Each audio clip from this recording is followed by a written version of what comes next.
ini kayaknya bukan anak biologis ibu ini. Karena kelihatannya ibunya itu taat, solihah, baik, anaknya agak unik.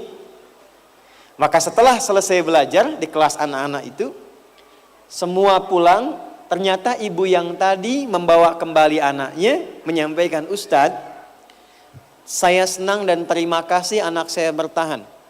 Biasanya kalau sudah masuk satu ruangan gak nyampe 5 menit, gurunya bawa lagi, ngantarkan lagi supaya dibawa pulang karena gak kuat mendidiknya. Cuma 5 menit kurang. Kemudian tanpa saya tanya cerita setelah anaknya bermain lagi, sebetulnya anak itu kembar.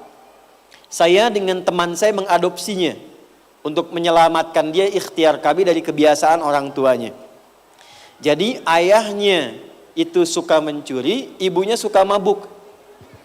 Jadi saat mengandung itu pun masih mabuk. Makanya ketika dilahirkan untuk menyelamatkan, kedua orang tuanya itu diamankan, anaknya dididik salah satunya oleh ibu tadi. Dan itu tidak mudah mengeluarkannya karena harus dibersihkan. Selain dengan kebersihan pikiran, ya, kemudian kebersihan ibadah, juga yang kedua, yang kotornya mesti keluar, yang baiknya mesti masuk. Karena ketika jadi daging jadi karakter. Baik. Maka itu doa yang pertama setiap pekan supaya minta kepada Allah dilindungi dari semua yang haram sehingga menjadikan sekeluarga itu jadi baik. 2, wa aghnina bi ta'atika am ma'siyatik. Berikan kami kemampuan yang luas untuk menaatimu ya Allah dan menghindari dari maksiat. Izin ya Bu ya, teman-teman yang akhwat. Kita itu kalau cuman karena kemampuan pribadi belum tentu bisa hindari dari maksiat. Bangun tidur sudah bisa maksiat itu. Ya, kalau cek handphone yang kebuka apa? Yang diupdate status siapa? Yang dilihat suami sendiri apa suami orang lain? Kemudian apa-apa yang tidak boleh dilihat terlihat, apa-apa yang tidak didengar terdengarkan. Kalau bukan karena rahmat Allah yang memberikan kemampuan untuk menjaga diri seperti itu, tentu tidak mudah menjaga diri dari perbuatan yang salah. Maka yang tadi itu mendatangkan nanti kekuatan dari Allah untuk menguatkan jiwa tatkala di hadapan pada pilihan yang sulit. Ibu punya suami, gajinya 100 miliar, misal, setahun, tapi tidak ada waktu untuk sholat. Atau gaji 1 juta dalam sebulan, tapi sholatnya bisa enak sambil tahajud. Nggak ada pilihan ketiga ya, ingat ini, saya sampaikan dari awal. 100 miliar setahun tapi nggak sholat, atau 1 juta sebulan enak sholat, pilih mana? Masa 1 juta tapi halus banget tuh ya. Itu nggak mudah loh, nggak mudah. Karena saat tetangganya sudah ganti mobil, di rumah masih motor, kan sudah mulai ya, pelan-pelan. Nah itu kekuatan untuk meminta kepada Allah perlindungan dan kemampuan untuk mengejar yang baik yang Allah ridhai. Yang ketiga, wa bi fadlika amman siwa. Minta semua yang utama. Jadi kalau anak-anak sekolah pengen sama Allah, ya Allah berikan prestasi yang paling utama. Jadi kalau ada yang ranking 1, dia di atasnya lagi, setengah lah misalnya. Yang paling unggulnya, kalau hafal Quran bukan sekedar hafal, kemampuan untuk mengamalkannya. Kalau jadi ibu bukan hanya ibu yang baik, tapi ibu yang paling utama. Dan di antara sekian ibu yang utama yang pernah berkehidupan di bumi, yang teragungnya adalah Sayyidah Khadijah radhiyallahu taala anha. Ini bagian kedua kita belajar, mungkin eventnya agak berbeda. Karena itu saya minta konsentrasi agak lebih fokus. Karena biasanya mengajar di masjid dengan panggung seperti ini, itu kesuasana hatinya agak berbeda. Saya mohon tenangkan dulu hatinya, tarik nafas baik-baik, supaya apa yang disampaikan nanti meresap ke dalam jiwa, keluar dari sini mesti dapat sesuatu yang berbeda. Ya, saya tidak ingin masuk dan keluar sama, harus berbeda. Ya, yang sama itu ya sendalnya lah, masuk sendal, keluar sendalnya sama. Ya, baik. Tapi keadaan hatinya mesti berbeda. Sudah siap untuk belajar? Baik ya, bismillah kita mulai. Saya bukan ingin tausiah ya. Saya bukan motivator, bukan memberikan tausiah, tapi saya alim dari ulama memberikan pengetahuan. Harus dibedakan.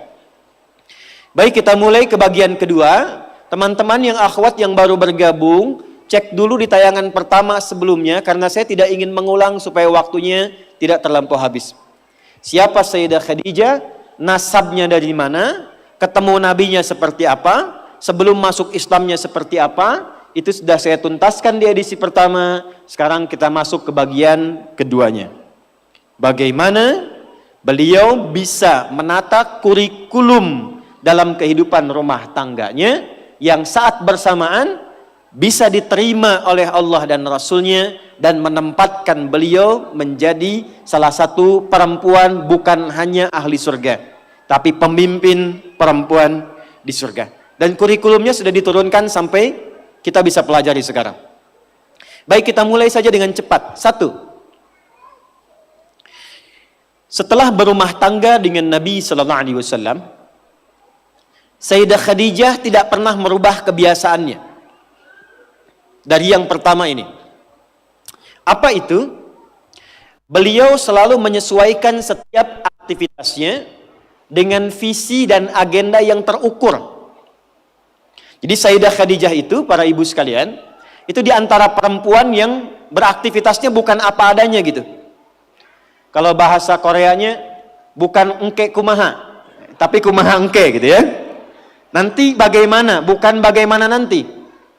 Karena itu, dari sejak sebelum diutusnya Nabi, itu beliau sudah meriset, rajin bertanya. Sudah tahu akan ada Nabi diutus, maka beliau mengamati setiap aktivitas masyarakat yang kira-kira mendekati tanda-tanda kenabian itu. Itulah pada akhirnya beliau menemukan itu ada pada Nabi Muhammad SAW, dan menjadikan itu sebagai bagian dari target pendamping kehidupannya. Makanya kemarin saya akhiri di sesi yang pertama tentang Sayyidah Khadijah, boleh sebetulnya perempuan itu ingin menentukan calon jodohnya itu bisa. Jadi tidak harus menunggu laki-laki dilamar. Ya, dia boleh bergerak ketika melihat ada yang kualifikasinya bagus. Dia bisa siapkan satu strategi lewat orang terdekat yang memungkinkan berta'aruf untuk dilamarkan. Itu bisa. Jadi kalau ibu melihat misalnya ada yang cocok dengan anaknya, ya, di tempat-tempat tertentu, laki-laki yang kualifikasinya bagus, jangan tunggu dia datang. Ibu berikan jalan supaya anaknya tersambung dengan dia. Itu fikih pertama Sayyidah Khadijah. Itu sudah tuntas saya sampaikan. Yang kedua, yang menarik begini. Setelah berumah tangga pun, ini yang indah. Maka yang dirumuskan oleh beliau pertama kali kurikulum akhiratnya. Prakteknya begini. Maaf, saya mau tanya sebentar ya. Saya mau tanya sebentar. Di akhirat siapa yang mau ke surga? Boleh angkat tangan. Oh ya, siap. Dah, turunkan lagi. Turunkan. Saya jawab ya atau tidak saja. Kita di dunia ini akan meninggal atau tidak? Ya. Berarti ini bukan tempat abadi ya. Tempat yang akan kita tinggalkan. Baik. Biasanya kalau meninggalkan satu tempat pindah ke tempat lain, butuh biaya tidak? Betul kan ya? Butuh bekal tidak? Ingin tempat yang nyaman atau yang biasa? Nyaman ya? Makanya mau ke Sabuga pun kan ke sini. Kenapa datang dari awal-awal? Supaya bisa menempati posisi yang strategis. Kan? Oke. Tempatnya nyaman kan? Tapi apakah datang begitu saja? Kan tidak ya. Ada medannya, ada jalannya, pikirannya, biayanya, macam-macam. Jadi pindah tempat ke Sabuga saja butuh perhatian, apalagi pengen ke surga. Modalnya bukan lato-lato. Firdaus, nggak bisa. Ya. Maka apa yang dilakukan? Nggak, saya mau ajak jalan berpikirnya dulu. Jadi kita di interdunia saja sudah merumuskan, ibu kan siapkan ya, anak saya masuk dari TK-nya ini, SD-nya ini, sampai ke kuliahnya, ingin dapat sesuatu kan? Targetnya dari atas kan? Nah, Sayyidah Khadijah membalik itu. Kurikulumnya ditarik oleh beliau itu sampai akhiratnya. Jadi kalau sekarang pengen ke surga, surga kan ada 8 tingkatan ya. Tertingginya surga Firdaus. Implementasi gampangnya begini. kenapa kita tidak membuat kurikulum surgawi turunkan ke bumi? Siapa penghuni surga Firdaus itu? Turunkan kriterianya, bikin ke bumi. Nah, Sayyidah Khadijah itu nggak tanggung-tanggung membuat kurikulum tertinggi, bukan hanya menjadi pendamping Nabi di dunia, tapi juga pendamping Nabi di akhirat kelak. Karena itulah sejak menikah dengan Nabi, beliau sudah paham tugas suaminya apa, medan yang akan ditempuh bagaimana, maka beliau turunkan kurikulumnya dan disiapkan itu sebagai bekal mendampingi Rasulullah SAW. Itu satu. Makanya nggak pernah ada kejadian Nabi di luar rumah yang dialami, segelisah apapun, itu sampai ke rumah itu jadi tenang, Bu. Dan itu cuma melihat wajah Sayyidah Khadijah saja. Bisa kebayang nggak, Bu? Di rumah suami gelisah, saya langsung pakai hadis saja ya. Hadis riwayat Al-Bukhari.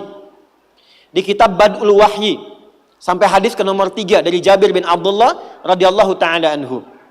Nabi naik ke Gua Hira setelah periode Iqra. Wahyunya ternyata siang-siang belum turun. Maka beliau putuskan turun dulu, pulang ke rumah. Ternyata di perjalanan ada suara manggil, Muhammad, Muhammad, Muhammad. Tengok kanan kosong, kiri kosong, belakang gak ada orang, lihat ke atas. Kata Nabi ada sosok besar seperti duduk antara langit dan bumi melihat Muhammad. Muhammad. Saya tanya ibu ya, Bu ya. Ibu keluar dari Sabuga siang-siang setelah pengajian. Bagian terakhir, begitu keluar ada yang manggil, "Ucu." "Ce." Naon ah. Tengok kanan kosong, kiri kosong, depan gak ada orang. Lihat ke atas, jubah putih, badan besar, rambut panjang, "Ucu." Kira-kira respon Anda bagaimana? Lari. Itu wajar. Makanya bahasa hadisnya, "Faru'ibtu minhu." Maka bulu kudukku naik, aku berjalan cepat-cepat pulang. Gelisah. Dan ini periode setelah Iqra. Karena saat Iqra, malaikat Jibril masih nyamar jadi laki-laki. Tapi yang ini menampakkan rupanya. Nabi belum pernah lihat. Maka dengan akumulasi kegelisahan beliau pulang. Itu buka pintu rumah. "Zammiluni, zammiluni." Selimuti aku. Melihat wajah istrinya. Itu setengah kegelisahannya hilang. Setengahnya.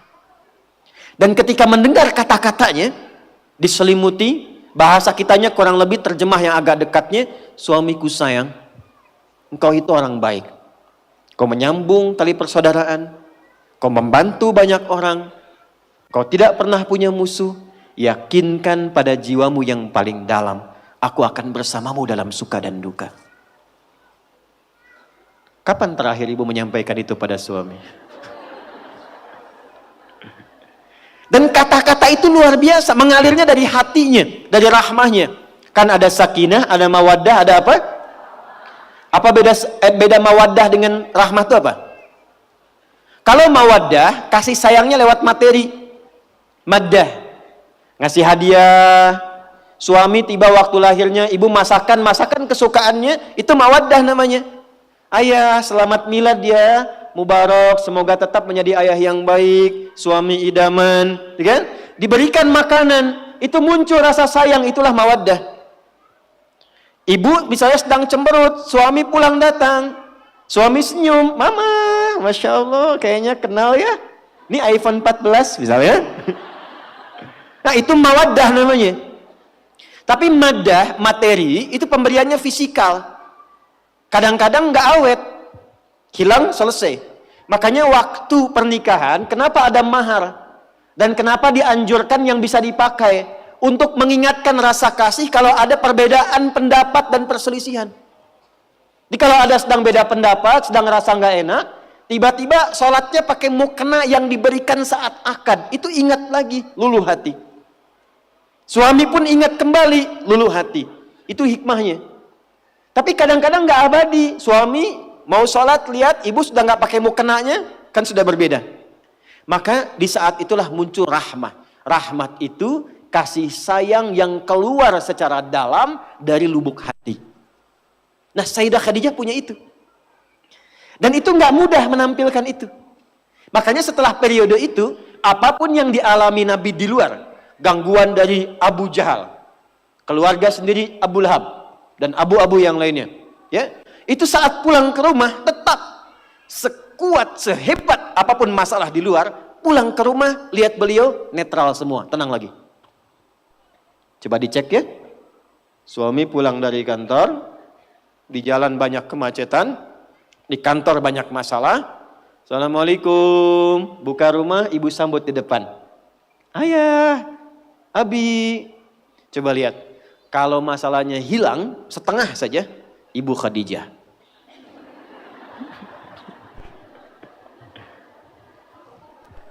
Tapi kalau kira-kira bertambah masalah, sudahlah, capek. Berarti ada kurikulum yang harus kita pelajari dulu. Jelas sampai sini? Belum kita mulai. Kan ini baru pengantar ya. Kalau sudah jelas saya tutup. Sudah jelas? Oh belum. Kita lanjutkan ya. Nah, sekarang bagaimana kurikulumnya? Kita agak cepat dulu, pelan-pelan. Yang pertama, ibu sekalian, saudariku, dan mungkin yang terhubung live saat ini. Yang pertama, petakan dulu targetnya. Jangan tanggung target akhiratnya. Karena keberhidupan itu kan bukan cuma di dunia. Baik, ada 8 surga. Sesuai dengan tingkat amalan. Surga Firdaus, surga Aden, Jannatul Ma'wa, Darussalam, dan sebagainya. Saya ingin kita sepakat dulu, termasuk yang paling standar, namanya Jannah saja. Al-Baqarah ayat 25, itu surga paling standar. Standar aja kenikmatannya jangan dibayangkan, karena nggak akan sama. Apa yang diminta, klik ada. Wa utubihi mutasyabiha. Mau ke sini, lihat hijab bagus, belum sempat. Karena takut ketinggalan taklim. Begitu keluar, sudah nggak ada. Di perjalanan istighfar meninggal. Masuk surga, pertama masuk ingat lagi jilbab itu. Itu seketika, klik langsung ada di hadapan. Wa utubihi mutasyabiha. Itu surga yang standar, paling bawah. Yang tinggi yang Firdaus. Nah, saya mau sepakati dulu saat ini supaya kita mudah turunkan kurikulumnya. Kira-kira dari 8 ini, Bu, singkat saja. Mau pilih yang mana? Yes. Kenapa lemes? Gak apa-apa, standar juga Ustadz, yang penting ke surga gitu ya. Janganlah. Kalau memilih, dalam fikih itu pilih yang paling tinggi. Pilih paling tinggi. Mau kuliah, siapkan. IPK saya mesti 4. Mesti 4. Simpan targetnya 4. Jadi effortnya lebih kuat, lebih banyak. Walaupun gak nyampe, nyangkutnya jelas 3,9, 3,8. Tapi kalau targetnya cuma 2,7. Standar, kalau nggak nyampe di bawah itu. Kalau Anda pasang surganya surga standar yang biasa-biasa, nanti amalannya biasa-biasa. Dipanggil adzan baru sholat, puasa nunggu Ramadan, ya kan? Zakat nunggu waktunya baru dikeluarkan. Nah, yang repot kalau nggak nyampe ke situ, nanti nunggunya di mana itu, nyangkutnya kemana, itu yang repot. Maka kita sepakati dulu, hari ini kita pilih sama-sama targetnya Firdaus ya. Oke, paling tinggi. Yuk kita turunkan. Mengambil kurikulum Sayyidah Khadijah sebagai perempuan terbaik, teragung yang pernah hidup di bumi. Standar pertama, turunkan target surgawinya. Sudah? Oke. Dalilnya dulu supaya lengkap ya. Quran surah ke-23 ayat 1 sampai 9. Quran surah 23 Al-Mu'minun ayat 1 sampai 9. Pelan-pelan. Nah, setelah ibu dapat, karakternya turunkan ke bumi, Bu. Value-nya, nilainya. Jadi apapun silahkan. Yang penting sifat penghuni surga Firdaus itu sudah sepakat diturunkan ke bumi. Apa yang pertama kali dilakukan, ini yang paling menarik. Kalau Sayyidah Khadijah kan gak perlu diskusi, otomatis ikut Nabi kan? Karena Nabi kan pemimpin yang terbaik. Jelas, Nabi tertinggi diikuti langsung. Tapi kan suami ibu bukan Nabi. Ada yang suaminya Nabi di sini? Tidak ada ya? Karena suami bukan Nabi, suami bukan Rasul, maka di sini pentingnya untuk duduk bersama-sama, memetakan kesepakatan tentang target akhirat ini. Duduk. Pak, nanti apa yang mau kita raih ke depan saat kita berpulang? Sepakat enggak? Kalau kita menginginkan menjadi hamba terbaik, penghuni surga Firdaus. Ya atur aja sama mama deh, gimana mama aja. Nah itu berarti pelan-pelan menyesuaikannya. Tarik lagi, dorong lagi, fokus baik-baik. Oke, sepakat. Kalau sudah sepakat, keluarkanlah kurikulumnya. Di sini kemudian siapkan perannya. Dan ibu nggak usah ragu bu ya, untuk berdiskusi demikian. Karena di Quran, ketika masuk surga itu, ingat Adam dengan Hawa? Bu, Adam pasangannya siapa? Hawa. Ketika dipasangkan dengan Hawa, kalimatnya zauj. Buka Quran surah kedua ayat 35. Wa qulna ya Adamuskun anta wa zaujukal jannah. Ketika akan masuk surga, itu Adam dengan Hawa bersamaan, kalimatnya satu, zaujun. Zauj itu asalnya adalah dua yang saling melengkapi. Jadi nggak tunggal. Dua yang saling melengkapi, tidak tunggal. Contoh begini. Ini tangan kanan ya. Ini kiri. Ini kaki kanan, ini kiri. Kaki kanan dengan kiri itu kelihatannya seperti sama-sama kaki. Yang kanan jarinya 5, yang kiri 5. Tapi ternyata ini baru disebut sempurna fungsinya jika ada pasangannya dan berjalan saling melengkapi. Lihat, apakah sepatunya sama nggak kanan dengan kiri? Padahal sama-sama kaki kan? Yang kedua, kalau berjalan itu keduanya jalan bersamaan atau gantian? Kanan ke depan, kiri di belakang. Kiri maju, kanan di belakang. Jika Anda memaksakan jalan bersamaan, nggak akan pernah sampai ke tujuan dan bisa terjatuh, ya kan? Yang ingin ditekankan di sini adalah itu sifat zauj. Jadi begitu ada peran yang kanan, yang kiri support. Peran yang kiri, yang kanan support. Kalau Anda menginginkan suami jadi orang soleh, jangan banyak dituntut suaminya. Ibu berusaha menjadi solihah. Sehingga dengan ibu menjadi solihah, energinya kepada suami akan tertarik. Bantu suami menjadi soleh. Sama saya katakan di pengajian para ayah. Jika ingin menjadikan istrinya itu solihah, jangan banyak dituntut. Anda laki-laki jadi soleh, maka aura kesolehan itu akan menebar kepada istrinya. Maka disinilah penting, jangan ragu untuk diskusi, menyampaikan visi ke depan sepanjang ada nilai kebaikan, karena di titik ini antara suami dengan istri itu disatukan oleh Allah untuk saling melengkapi. Jadi kalau suami masih sibuk dengan pekerjaan, belum ingat akhirat, ibu perbaiki diri dulu. Itu caranya. Pantaskan diri dulu di hadapan Allah, sehingga Allah memberi kemampuan di lisan dan hatinya untuk bisa memberi pencerahan kepada suami. Kalau ibu belum memantaskan, nanti suami menganggap jaringan. Suami sibuk kerja, ibu baru hijrah, nyampaikan ke suami, "Pah, sholatnya dijaga dong." Mama aja baru hijrah. Tapi kalau terus dipantaskan, terus dibaikan, didoakan, lalu kemudian ditarik, tidak diminta pun, dia pasti akan menyesuaikan diri. Secara singkat, bikin kurikulum yang sama, surga Firdaus. Sekarang turunkan kurikulumnya. Oke, pelan-pelan. Saya turunkan dari tugas fitrah perempuan dulu ya. 1. Kalau perempuan belum menikah, berarti statusnya apa? Anak. Pasti ada ibu kan? Kalau sudah menikah, statusnya apa? Istri. Kalau sudah punya anak, statusnya apa? Ibu. Punya cucu? Itu 1. Kalau cucunya 2? Nenek. Dah. Lihat sini. Sekarang bagaimana kurikulum surga Firdaus membentuk fitrah perempuan dari status anak di rumah tangganya dulu sampai ke status paling tinggi. Yuk kita bacakan ayatnya. Quran surah 23 ayat 1-nya dulu pelan-pelan. Qad aflahal mu'minun. Sudah? Saya pernah sampaikan, perhatikan terjemahannya. Akan menggenggam kesuksesan dan kebahagiaan. Setiap insan beriman itu. Jadi kalau kita sudah beriman, dan imannya digunakan untuk bersikap, bukan hanya dengan akal, Allah jamin cepat atau lambat akan diantarkan pada kesuksesan dan kebahagiaan. Bukan hanya sukses ya, tapi kesuksesan yang membahagiakan. Suami Anda sukses di pekerjaan, tapi kesuksesan itu tidak membawa kebahagiaan ke rumah. Nyaman gak? Gak membawa ketenangan, nyaman gak? Pilih mana? Kaya tapi gelisah atau miskin tapi tenang? Kaya tapi tenang. Tetap ya pilih ketiga. Lihat baik-baik.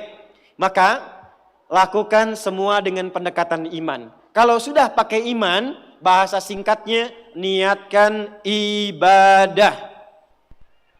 Jadi ibu tugas apapun, ya, Anda sebagai anak, sebagai istri, sebagai ibu dan ke atasnya, kalau berperan dalam kehidupan, kalau ada kalimat iman maksudnya niatkan ibadah karena Allah.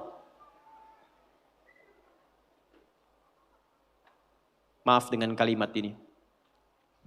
Ibu merawat anak, memandikan, menyekolahkan, menyayangi, memeluk sebelum tidur. Saya tanya, itu karena sayang, karena cinta, atau karena ibadah? Masa? Kalau ibadah itu pasti karena Allah. Kalau iman pasti karena Allah. Alladzina yu'minuna bil ghaib. Ini ada, saya lihat anak-anak dia, ibu tuh merawat, menggendong, mendidik dan sebagainya kepada anak karena sayang atau karena Allah? Apa standarnya? Standarnya ketika kita mengerjakan semua karena Allah, maka ukurannya semua yang dikerjakan akan dipastikan sesuai dengan ketentuan Allah. Di mana disekolahkan anak ibu? Jangan-jangan Anda mengatakan saya mendidik karena Allah, tapi Anda sekolahkan di tempat yang tidak pernah mengenal Allah. Di sekolahnya nggak ada pelajaran sholat, nggak ada baca Quran. Apa yang Anda berikan untuk anak Anda? Lihat pakaiannya. Katanya karena Allah, tapi dia menggunakan pakaian yang auratnya terbuka yang Allah nggak suka. Lihat mainannya. Apa yang ia kelola dengan mainan itu? Apakah mendekatkan pada Allah atau menjauhkan dari Allah? Lihat tayangannya. Apa yang dia tonton? Yang menjadi tuntunan dia dalam berkehidupan. Kalau ada anak kata-katanya kotor, ada anak perilakunya menyimpang, yang pertama dilakukan, jangan dulu pojokkan dan marahi anaknya, kembalikan kepada sikap orang tuanya. Istighfar dulu. Maka mulai hari ini, kalau Anda ingin mengikuti jejak Sayyidah Khadijah, mulai sekarang gerbangnya dibuka. Niatkan semua kegiatan karena Allah. Nah, apa yang harus dilakukan pertama kali untuk itu? Lanjut ayat keduanya. Alladzina hum fi salatihim khashi'un. Pelan-pelan. Kurikulum yang pertama dimulai dari salat. Saya ulangi, dimulai dari apa? Kata Allah, penghuni surga Firdaus itu terlihat yang pertama dari ciri salatnya, bukan sekedar menunaikan salat. Tapi dia mencoba untuk mendapatkan kekhusyuan dalam salatnya. Pelan-pelan. Ini saya belum bicara dengan suami ya, bicara status ibu dulu. Sebagai istri, sebagai ibu, sebagai anak. Maka kalau ingin levelnya naik, mengikuti jejak Sayyidah Khadijah, maka yang pertama dibangun hubungan dengan Allah dulu. Dalam bahasa Arab, hubungan kuat itu yang sulit dipisahkan disebut dengan silah. Ibu pernah dengar silaturahmi? Silaturahim. Kenapa disebut silaturahim? Maksudnya hubungan perhatian yang kuat, yang saat berpisah pun masih ingat, masih mendoakan, masih mengenal. Di silaturahim yang sukses itu bukan Anda ketemu, Anda nyapa, bukan. Kalau Anda nyapa orangnya ada, wajar. Tapi kalau Anda berpisah masih ingat teman, masih didoakan, masih disupport, itulah silaturahim. Nah, ibadah yang melatih kita terhubung kuat dengan Allah, sehingga dimanapun tersambung dan dijaga oleh Allah, itu disebut dengan sholat namanya. Maka ketika diminta untuk sholat, sebetulnya itu ibadah personal yang Allah inginkan untuk merubah perilaku kita dan pribadi kita supaya lebih dekat dengan Allah. Makanya panggilannya itu bukan panggilan beban, Bu. Bukan panggilan ruku, bukan panggilan sujud. Coba dengarkan kalau orang yang sedang azan, muadzin itu sholat. Ya, azan, maaf, saat sedang mengumandangkan azan. Hayya 'alas shalah. Ayo salat. Setelah itu apa? Hayya 'alal falah. Ayo sukses, ayo bahagia. Falah itu kalau sudah digenggam jadi aflah. Orang yang menggenggam kesuksesan, kebahagiaan. Qad aflahal mu'minun. Orang beriman pasti menggenggam kesuksesan, kebahagiaan karena dia dekat dengan Allah. Punya Allah itu luar biasa. Saya kurang lebih sepekan lalu, saya ceramah di antara para dai-dai se-Indonesia dari 28 provinsi. Saya bilang teman-teman, yang kurang dari dai sekarang itu adalah rasa punya Allah. Sehingga dakwah yang disampaikan kadang-kadang terkontaminasi dengan materi dan duniawi. Pilih-pilih dalam berdakwah, tidak optimal dalam menyampaikan ilmu. Timbangannya kadang-kadang materi. Karena apa? Yang kurang adalah rasa keyakinan bahwa saya punya Allah. Itu kalau sudah rasanya saya punya Allah, semua masalah seberat apapun pasti kecil. Itu yang kurang, Bu. Karena semua diukurnya dengan materi. Oh, ini anak-anak mau sekolah, kurang ini, malam kurang makan, ini kurang kendaraan, yang dirasakan kurang. Ukurannya apa? Materi. Tapi ketika orang mengatakan saya punya Allah dan Allah segalanya, maka setidaknya beban hidupnya akan berkurang dan semua apa yang akan dicari sesuai dengan kebutuhan. Maka saya kembalikan, kenapa yang pertama yang dilatih adalah sholat, dan itu mutlak bagi seorang perempuan. Karena nanti curhatan terbesar ibu ketika menghadapi tantangan dalam rumah tangga, itu akan banyak persoalan-persoalan yang diringankan oleh Allah ketika ibu optimal dalam sholatnya. Contoh, tuliskan Quran surah ke-12 ayat 85. Ibu kenal Nabi Yakub? Ayah bilang kenal, saya pulang. Nabi Yakub bapaknya siapa? Nabi Yusuf alaihissalam. Ibu masih ingat Nabi Yusuf punya berapa saudara? 12 ya? Baik. Beliau anak yang keberapa? Anak yang ke-11 dari ibu yang ketiga. Adiknya Bunyamin. Secara singkat, Nabi Yusuf kemudian oleh saudara-saudaranya punya persoalan. Lalu berpisah dengan keluarga.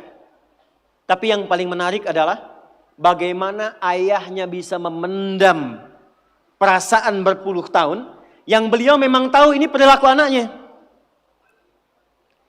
Tapi itu bisa dipendam dan dicurhatkan sepenuh hatinya, dituangkan sepenuh jiwanya, itu bukan kepada manusia. Bahasa Qur'annya, innama ashku bathi wa huzni ilallah. Saya kalau punya masalah, kata Nabi Yakub, curhatnya itu ke Allah. Dan itu menjadi sanad curhat. Nanti kalau ada lagi belajar dengan saya, kita bikin judul fikih curhat. Itu ada di Quran.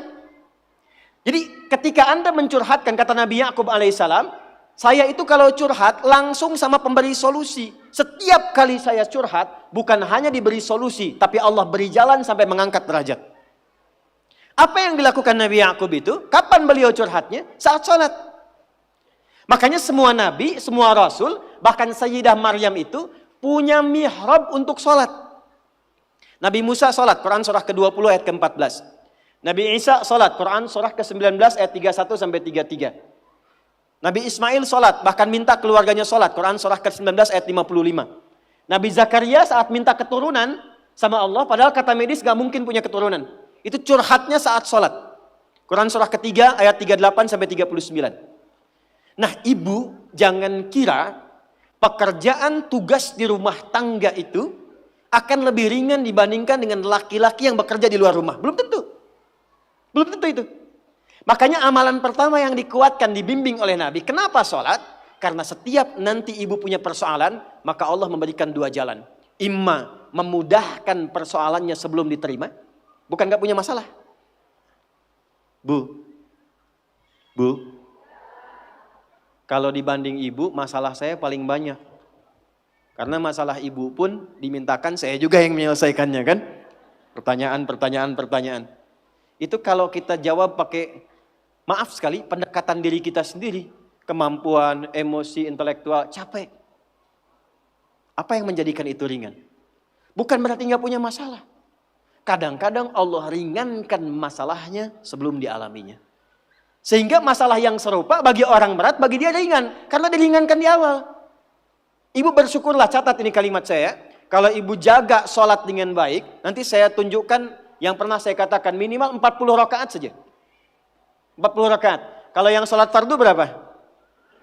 17 ya. Subuh berapa? 2. Zuhur 4, asar 4, maghrib, isya. Ingat rumusnya ya. Itu nomor telepon Allah, koneksinya 24434. Jumlah 17. Sisanya 23 di mana? 12-nya rawatib. Oke. 11-nya tahajud. Ibu jaga aja dulu ini yang 40 dan lihat apa yang terjadi setelah konsisten menunaikan itu. Sebulan aja dulu. Sebulan dulu. Lihat apa yang terjadi setelah itu. Maka nanti kalau sudah terkoneksi ke dalam jiwa, sudah enak sholatnya, itu yang disebut dengan khusyuk. Suasananya beda, Bu. Bukan ngejar selesai sholat, tapi menikmati setiap bacaan dan gerakan dalam sholat. Pernah nggak ada masa-masa ketika sholat enak gitu rukunya? Pernah nggak? Sujudnya nikmat, pernah begitu? Itulah khusyuk. Itu kalau ibu sedang mencapai titik itu kemudian sholat dan minta sesuatu, itu tidak ada sekat yang terhijab yang dikabulkan oleh Allah Subhanahu wa taala. Saya beri bocoran. Ada rahasia tapi ini diantara kita saja ya siang hari ini. Imam Al-Bukhari itu matanya buta, Bu. Dari usia 4 tahun. Usia 2 tahun ayah meninggal, usia 4 tahun matanya buta permanen. Secara medis gak mungkin sembuh. Apa yang dilakukan? Singkat saja, Al-Bukhari kecil menghafal Quran, lalu datang ke ibunya, saya ingin belajar hadis. Kata ibunya, cukupkan dengan Quran dulu, nanti kalau kemudian belajar hadis. Pulang berangkat datang ke kamarnya murajaah, ibunya melihat itu, langsung minta kepada Allah, masuk ke mihrabnya. Ini rahasia yang ingin saya sampaikan. Mihrab itu tempat khusus yang hanya digunakan untuk ibadah, khususnya sholat. Dan itu bisa mempercepat terkabulnya doa. Dalilnya Quran surah ketiga Ali Imran ayat 37. Paling kiri sebelah bawah di pojok. Mihrab. Bukan hanya di masjid, Bu. Makanya kenapa imam di masjid punya mihrab? Kan imam kalau ngimamin di mihrab kan? Karena imam yang mimpin doa. Kalau imamnya benar, bagus, di mihrab cepat terjawab. Nah ibu tidak harus ke masjid. Di rumah bikin satu tempat. Kalau ada kamar bagus, kalau nggak ada pun bentangan sejadah aja. Saya dulu saat pulang pertama awal menikah, kita ngontrak dipetakan itu nikmat sekali. Ya, salah satu ibu jangan, saya tuh menikmati dimanapun kita tinggal. Saya awal menikah, Bu, dengan istri itu menikmati satu, ada kasur yang ukuran yang paling kecil apa ya? Yang kalau tidur cuma buat seorang gitu. Ada ya? Ya saya nggak hafal lah pokoknya itu ya. Jadi kalau saya pulang, kemudian istri saya bangun, Bu ya tidur katanya. Ah enggak, saya di lantai aja. Oh enggak katanya, saya gerah, saya yang di lantai. Tapi kami menyempatkan membuat satu hamparan sejadah untuk mihrab. Itu untuk berdoa aja, untuk sholat aja, dikhususkan untuk ibadah. Tidak ada satu pun yang diminta kecuali terjawab. Dan sampai sekarang kita nggak pernah membedakan di mana kita tinggal beraktivitas. Tapi dari ujung kepala sampai ujung kaki nyaris tidak pernah beli. Ini saya nggak beli, Bu.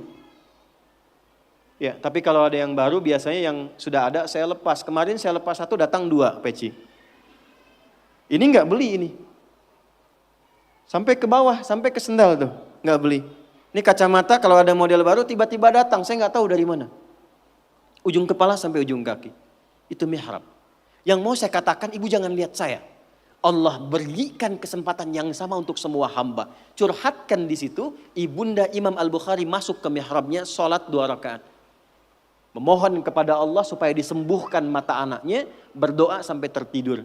Secara singkat begitu selesai sholatnya, tertidur dalam doanya, tiba kemudian anaknya mengalami sesuatu yang luar biasa, sedang murajaah surat Qaf, tiba-tiba terbuka matanya bisa melihat kembali. Jadi ketika ibu sholat dan punya mihrab, jangan dikira itu biasa. Itu yang bisa meringankan suami dalam kesulitan. Ibu siapa yang tahu suami ada yang ganggu di kantornya? Ada yang iseng, ada yang ingin jatuhkan dalam persaingan. Kadang-kadang suami laki-laki, sekretarisnya laki-laki perempuan. Perempuan, ruangan sampingan, ketemu ibu cuma 4 jam, sekretaris dampingi 8 jam. Itu kalau nggak punya filter dalam jiwanya, nggak ada burhan yang ibu titipkan lewat doa, itu nggak mudah. Dari mana ibu bisa pastikan proyek suami itu halal? Dari mana ibu bisa pastikan uang yang dibawa itu benar? Ibu bisa titipkan kepada Allah. Mintakan kebaikan kepada Allah supaya menjaga dalam kebaikan suami ketika bertugas. Itu bisa dilakukan dalam sholat. Ibu sekolahkan anak di SD misalnya. Ibu tungguin atau ibu tinggal? Ditinggal. Ibu yang mengandung 9 bulan. Ibu yang memberikan ASI hampir 2 tahun atau 2 tahun. dididik di baik-baik, sehat, hafal juz amma sebelum sekolah. Tiba-tiba ibu titipkan di sekolah dengan lingkungan yang ibu belum bisa jamin. Jadi baik nggak anaknya? Siapa yang bisa menjaga anak ibu? Kalau ibu jawab Allah, hubungan ibu dengan Allah baik nggak? Demi Allah saya katakan, betapa banyak seorang ibu yang sudah menyiapkan anaknya baik, tiba dia ke sekolah kok anaknya berubah.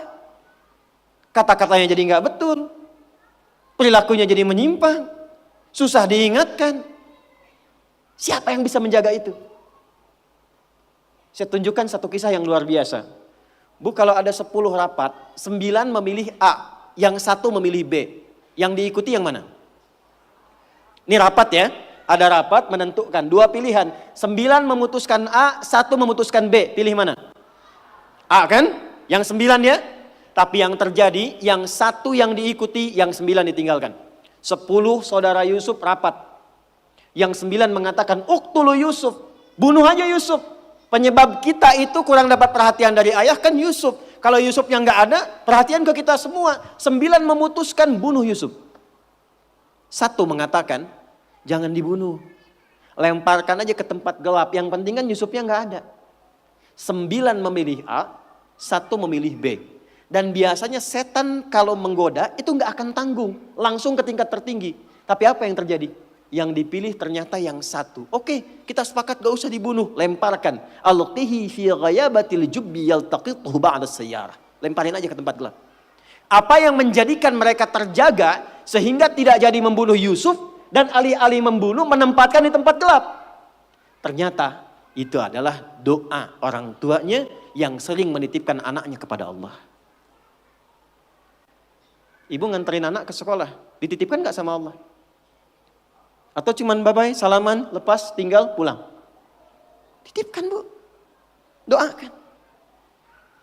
Di sekolah kami, dari mulai PAUD, pendidikan anak usia dini, di KB, itu hari pertama bukan cuma ibunya, ayahnya mesti ngantar. Datang, hal pertama yang dilakukan anaknya untuk membisikkan di telinga ayahnya akan bekerja. Ayah, doakan ya Nanda belajar. Ayah, Nanda doakan sukses bekerja, tapi tolong jangan cari rezeki yang haram ayah ya. Yang dibawa ke rumah. Itu dibisikkan oleh anak yang usia 4 tahun. Dan tidak ada adegan yang terjadi kecuali air mata yang berlinang, memeluk, mencium, kemudian pamit. Itu menjaga. Itu menjaga. Perbaiki sholat dulu bu. Nah nanti dari sholat itu, ibu nggak bilang pun nanti Allah tanamkan. Kepada anak, kepada suami segala kebaikan. Itu kurikulum pertama. Saya sering ceritakan di berbagai tempat. Seorang anak yang gak pernah mau sholat. Saya ngasuh pesantren dulu di Jakarta. Seorang ibu datang. Wajahnya sendu mengatakan, Ustadz, anak saya gak mau sholat. Sekolahnya apa bu? SMP. Ibu udah ingatkan berkali-kali. Sudah gak usah diingatkan lagi. Malam ini ibu sholat aja. Di kamar anak ibu. Masuk ke kamar anak ibu. Sholat di sampingnya. Gak usah diminta bangun. Sholat di sampingnya, lalu mohon kepada Allah, ya Allah engkau titipkan dia dalam rahimku. Aku yang mengandung, aku yang melahirkan, aku yang merawat. Ringankan hisabku di akhirat kalau memang jauhnya dia dari Allah karena sebabku. Ibu minta sama Allah, gak usah bangunkan, gak usah ingatkan. Nanti 3 hari lagi, ibu kesini lagi, kita lihat apa yang terjadi. Hari ketiga, dari kejauhan, ibu itu teriak gembira, Ustaz, saya masih ingat. Dan membawa seplastik nasi uduk. Wah ibu kok senang sekali. Anak saya sudah sholat. Kok bisa saya bilang. Ternyata malam tadi, di malam ketiga dia bangun, dia peluk ibunya, dia minta maaf. Maafkan Nanda ma, maafkan Nanda ma. Saya dengar mama berdoa, maafkan saya. Saya tuh bukan gak mau sholat, tapi kan papa juga gak pernah sholat. Tuh. Papa kan gak sholat juga. Akhirnya dari situ kemudian bermaafan, anaknya mulai mau belajar. Demi Allah saya katakan, setelah peristiwa itu bukan hanya anaknya dibimbing sholat oleh salah seorang santri dari kami, tapi minta dibimbing untuk menghafal Quran. Sejak saya meninggalkan pesantren untuk diteruskan oleh santri berikutnya, anak itu sudah hafal kurang lebih 2 juz. Dari yang tidak pernah sholat, jadi pelaku sholat dan hafal Quran 2 juz. Mungkin sekarang sudah khatam 30 juz. Sholat. 2, saya cepat. Jangan cukupkan soleh sendiri bu. Karena sama-sama ingin ke surga Firdaus, kan ada suami, ada anak-anak. Maka pesan yang pertama penghuni surga Firdaus itu, yang dipesankan bukan dunianya, tapi akhiratnya. Contoh, suami mau berangkat, biasanya ibu pesan apa? Hah? Hati-hati ya Pak, gitu kan? Ya, sukses ya. Pernah nggak ibu bilang pertama kali yang disampaikan, ayah jangan lupa sholat ya? Pernah nggak? Tuh. Sekarang hari apa? Yang ke masjid siapa? Laki-laki perempuan? Yang ke masjid suami ibu, yang ke masjid laki-laki. Pernah nggak ibu siapkan pakaiannya? Pernah, bagus. Pernah nggak siapkan parfumnya? Bagus. Tapi pernah nggak ibu bisikkan di telinganya? Pak, nanti pas khatib duduk di antara dua khutbah, doakan rumah tangga kita samara sampai surga ya. Pernah nggak?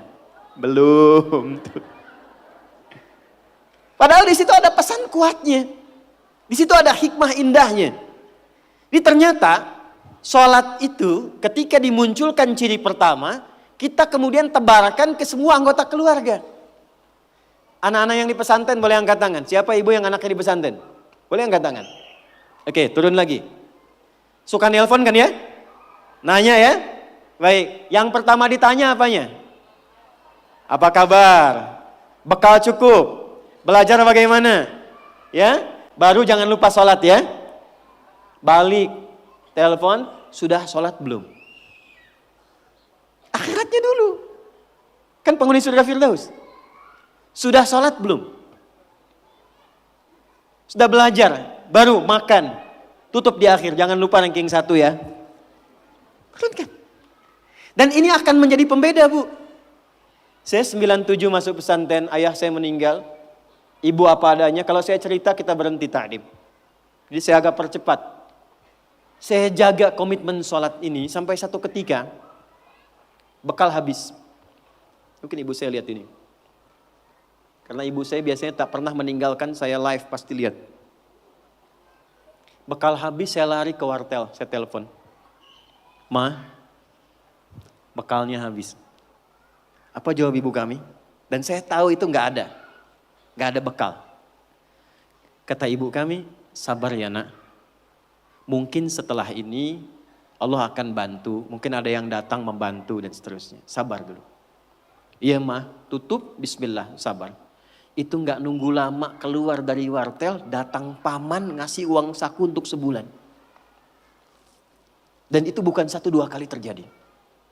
Ketika ibu menitipkan curhatnya kepada Allah, membangun konektivitas dengan anak dan suami serta keluarga, yang linknya tersambung ke Allah, maka Allah akan berkenan menjaga di setiap keadaan tanpa celah sedikit pun. 2, agak cepat. Masih poin sholat dulu. Subuh jam berapa tadi?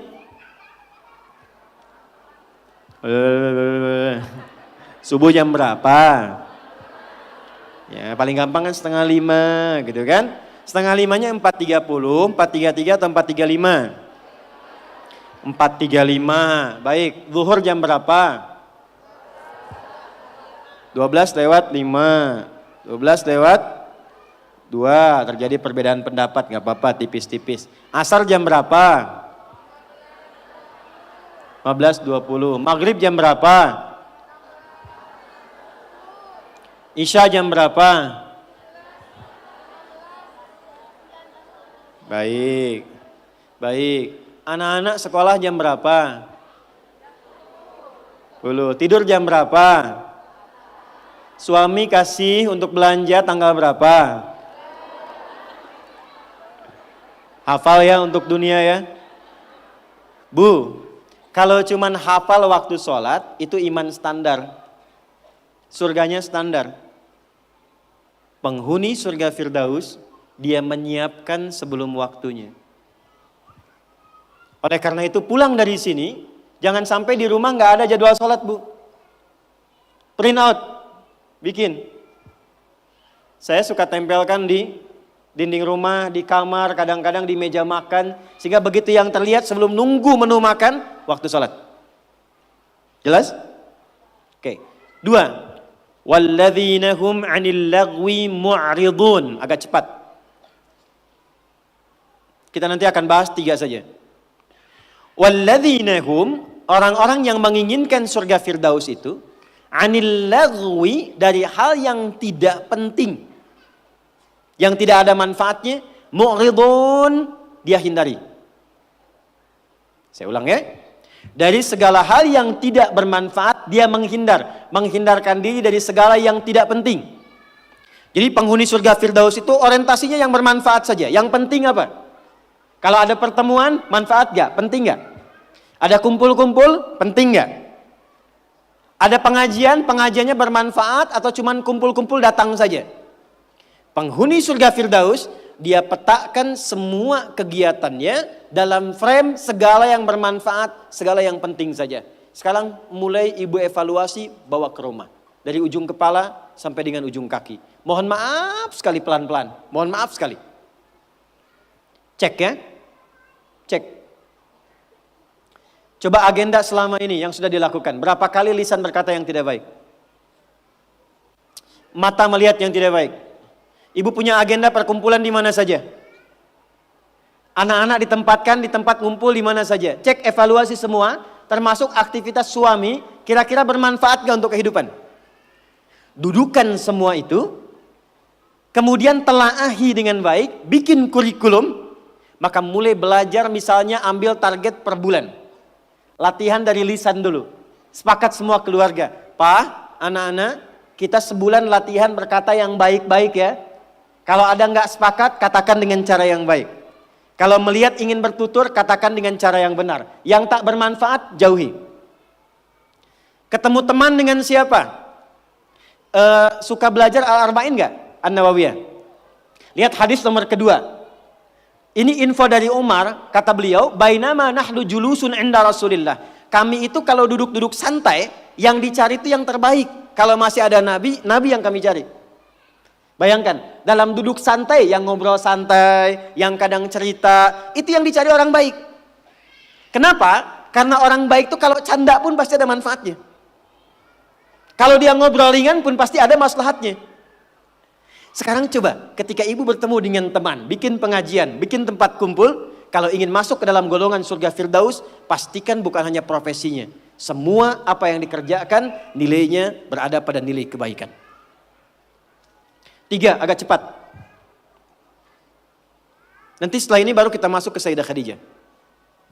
Walladzina hum lizzakati fa'ilun. Ternyata penghuni surga Firdaus juga gemar berzakat. Gemar apa? Baik, zakat itu berapa persen dari harta? 2,5 minimalnya. Bisa nggak berzakat kalau nggak ada uangnya? Hah? Berarti perintah berzakat sekaligus perintah untuk mencari materi kan? Supaya bisa zakat kan? Makanya dalam Islam nggak dilarang. Silahkan suami mencari nafkah, bekerja, ibu punya bakat bisa jualan. Sayyidah Khadijah jualan nggak? Pedagang nggak? Sukses nggak? Bukan cuma sukses, sangat sukses. Hasilnya luar biasa. Nanti kita cerita. Tapi yang ingin saya katakan, ibu kalau sekarang bikin hijab face misalnya, ada yang bikin kerudung, bikin kue, bikin macam-macam, itu nggak dilarang, silahkan. Sepanjang tidak mengabaikan tugas pokok yang ada di rumah yang melekat kepada ibu. Silahkan.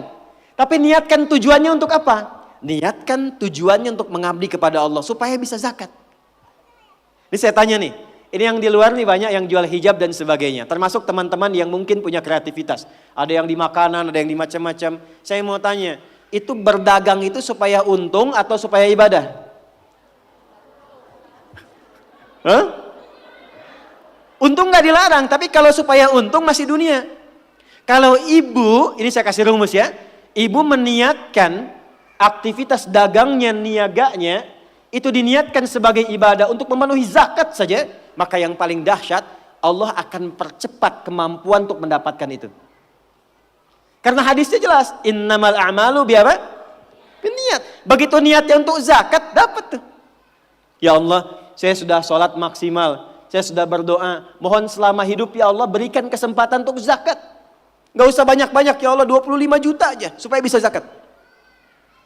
Zakat berapa persen? Begitu ibu minta 25 juta, Allah kasih 1 miliar. Kan 2,5% dari 1 miliar berapa? 2 juta. Jadi betapa orang penghuni surga Firdaus itu semua yang dilihat tuh pakai iman. Jadi semua yang dikerjakan, maaf ya, bekerjanya karena iman tuh ibadah, berdagangnya supaya bisa zakat, sekolahnya supaya pintar, dengan pintar bisa mendekat kepada Allah. Ini adik-adik yang kuliah di sini. Anda kuliah supaya dapat ijazah, dapat nilai, atau karena Allah? Itu ada babnya sendiri. Terakhir, kita gabungkan ketiganya. Saya ulang, kita gabungkan ketiganya. Uang sudah dapat. Awas ya, ini untuk pribadi dulu. Dibawa ke rumah. Ibu olah. Biasanya harta suami pun kan diberikan juga ke ibu ya. Sehingga ada adik Gio mengatakan, harta saya, harta suami, harta. Oke, sekarang bawa Bu, pelan-pelan ya. Mohon maaf nanti dengan kata-kata saya ini, karena kita akan mencoba menata lebih baik. Dan jangan mengecilkan orang lain. Ibu bawa pulang ke rumah. Maka kebutuhan pokok pertama kan untuk pemenuhan kebutuhan dalam kehidupan rumah tangga. Tarik ke pribadi. 1, untuk pakaian misalnya. Karena kita sekarang menaikkan level seperti Sayyidah Khadijah. Berpakaian yang bukan hanya pantas, tapi Allah sukai dan menjadi support untuk suami. Maka perhatikan pakaiannya. Apakah cara berpakaiannya dan koleksi pakaian yang sudah dikumpulkan itu betul-betul menunjukkan pakaian yang disenangi oleh Allah. Contoh, perempuan berjilbab atau tidak? Saya ulang, berjilbab atau tidak syariatnya? Yang sudah berjilbab pertahankan, yang belum kita bantu, doakan, terangkan tentang keutamaan keistimewaan jilbab. Saya berikan rahasia besar di sini karena ini tentang hijab face. Ternyata saking pentingnya jilbab itu, bukan hanya di dunia, di alam kubur pun ketika meninggal, kain kafan perempuan ditambah 1.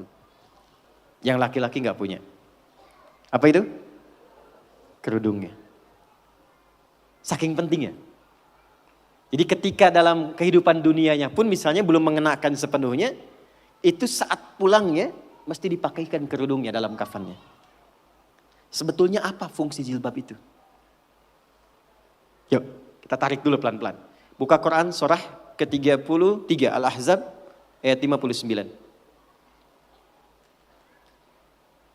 Nanti setelah itu saya tarik kepada suami untuk mensupport. Surah ke-33 Al-Ahzab ayat 59. Ada ayatnya, ya ayyuhan nabiyyu qul li azwajika wa banatika wa nisa'il mu'minin. Ada? Yudnina min jalabibihinna. Dzalika adna an yu'rafna fala yu'dzain. Ada? Asalnya Bu, sebelum ayat ini turun, itu masih ada yang berkerudung, masih ada yang tidak berjilbab. Biasa saja. Tapi tiba-tiba ada kejadian. Perempuan muslimah malam-malam ingin ke toilet diganggu oleh preman-preman Madinah dari Yahudi. Maka dilaporkan kepada Nabi, turunlah ayat ini. Maka Allah sampaikan, ya ayyuhan nabi, wahai Nabi, qul li azwajika, mulai hari ini sampaikan pada semua istrimu, wa banatika, anak perempuanmu, dan nisa'il mu'minin, bukan cuman perempuan, nisa'il mu'minin, perempuan-perempuan yang memang merasa punya iman, yang yakin dengan anugerah Allah. Yudnina min jalabibihinna, mulai detik ini kenakan jilbab oleh mereka. Dzalika adna an yu'rafna, maka ketika jilbab dikenakan, aku akan perhatikan sebagai identitas untuknya. Di identitas ibu sebagai perempuan di hadapan Allah itu, salah satunya ketika ibu mengenakan jilbab yang dikenakan itu. Dengan model apapun. Tapi belum berhenti ayatnya, belum berhenti. Perhatikan kalimatnya. Asa ayyurafna, maka ketika dia kenakan jilbab itu, semua mesti kenali. Dialah perempuan yang beriman. Fala yu'dzain, dan setiap laki-laki yang beriman mesti punya komitmen melindungi dan menjaganya. Jadi ketika ibu kenakan jilbab itu kami yang laki-laki, yang pria-pria mukmin ini, itu terikat dengan komitmen kepada Allah. Kalau ibu ada yang ganggu, ada kesulitan, kami mesti bantu. Itu asalnya. Di Allah turunkan ayat hijab, jilbab itu bukan sekedar ingin menutup, tapi memberikan kemuliaan pada perempuan. Dan ini fikih jarang diketahui laki-laki juga. Jadi ketika ibu ke pasar nih ya, kesulitan misalnya, beli beras sulit, terlihat ibu pakai jilbab tuh. Itu laki-laki itu yang melihat itu langsung respon bantu. Dan Allah jadikan itu mengikat dalam fitrah hati setiap insan beriman. Itu poinnya.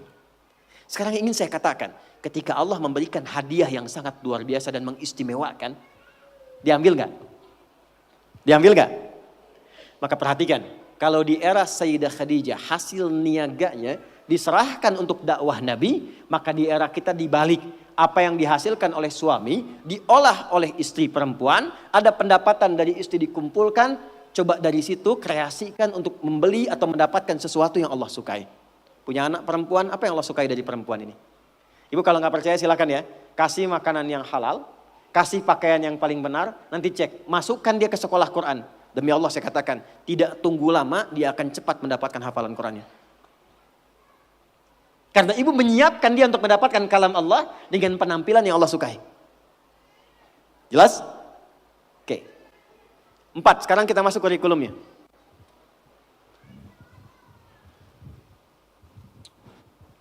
Apa kebiasaan Sayyidah Khadijah?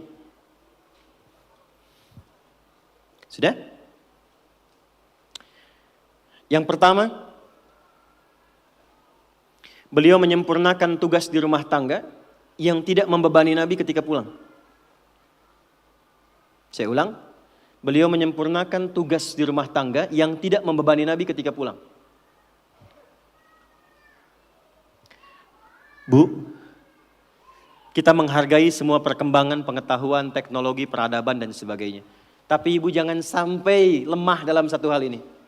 Demi Allah saya katakan, apresiasi tertinggi dari Allah kepada seorang perempuan yang telah berumah tangga, ternyata bukan profesi dunianya. Tapi ketika ibu bisa optimal menjadi seorang ibu dengan semua tugasnya. Kalau belum menikah jadi seorang anak dengan tugasnya. Kalau menikah belum punya anak jadi seorang istri dengan tugasnya. Nanti saya turutkan hadis-hadisnya.